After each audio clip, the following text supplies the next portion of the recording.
एक स्टार्टअप के लिए funds is similar to oxygen for humans. Their survival depends on it. Specially एक नए स्टार्टअप के लिए फंड्स अरेंज करना is truly difficult. This is where startup India's seed fund scheme comes into play. Startup India seed fund scheme एक crucial scheme है जो startups को financial assistance देता है for proof of concept, prototype development, product trials, market entry and commercialisation. But क्या कोई भी startup ये स्कीम के लिए अप्लाई कर सकता है? जी नहीं।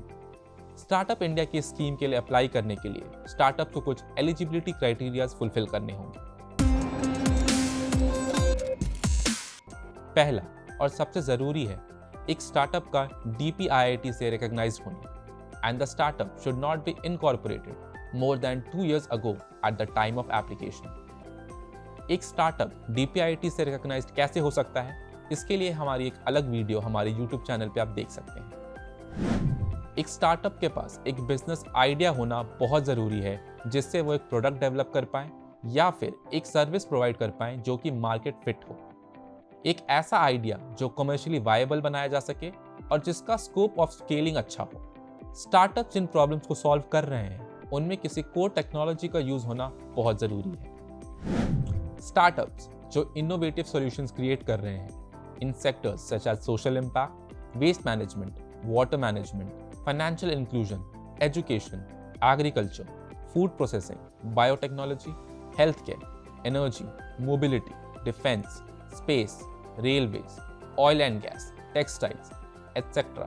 ऐसे स्टार्टअप्स को इस फंड के लिए प्रायोरिटी मिलती है। स्टार्टअप्स जिनको पहले ही 10 लाख रुपए तक का मॉनेटरी सपोर्ट सेंट्रल और गवर्नमेंट स्कीम के द्वारा मिल चुकी है वो इस स्कीम के लिए अप्लाई नहीं कर सकते। This does not include prize money from competitions and grand challenges, subsidized working space, founder monthly allowance, access to labs or access to prototyping facility. Startup में इंडियन प्रमोटर्स की जो शेयर होल्डिंग है वो कम से कम 51% होनी चाहिए इस स्कीम के लिए अप्लाई करते टाइम तक, एज पर companies act 2013 and SEBI regulations 2018। एक स्टार्टअप इस स्कीम के लिए एक बार ही अप्लाई कर सकता है। अब बात करते हैं कि ये स्कीम बांटा कैसे जाता है, इसे डिसबर्स कौन करता है और कितनी रकम स्टार्टअप्स को इस स्कीम के अंडर मिल सकती है। सबसे पहले एक स्टार्टअप को validation of proof of concept के लिए 20 लाख तक की मदद मिल सकती है। इसमें प्रोटोटाइप डेवलपमेंट और प्रोडक्ट ट्रायल्स भी शामिल हैं। ये एक ग्रांट के रूप में मिलती है जो कि माइलस्टोन बेस्ड इंस्टॉलमेंट्स होती है।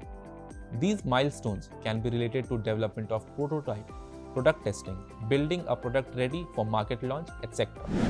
Market entry, commercialization और scale करने के लिए 50 लाख तक की हेल्प हो सकती है जो कि आपको convertible debentures और debt linked instruments के थ्रू मिलती है। एक स्टार्टअप इस स्कीम का फायदा सिर्फ और सिर्फ एक बार ही उठा सकती है।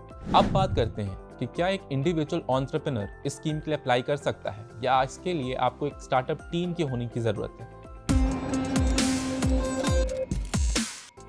इस स्कीम के लिए एक इंडिविजुअल एंटरप्रेन्योर अप्लाई नहीं कर सकते हैं।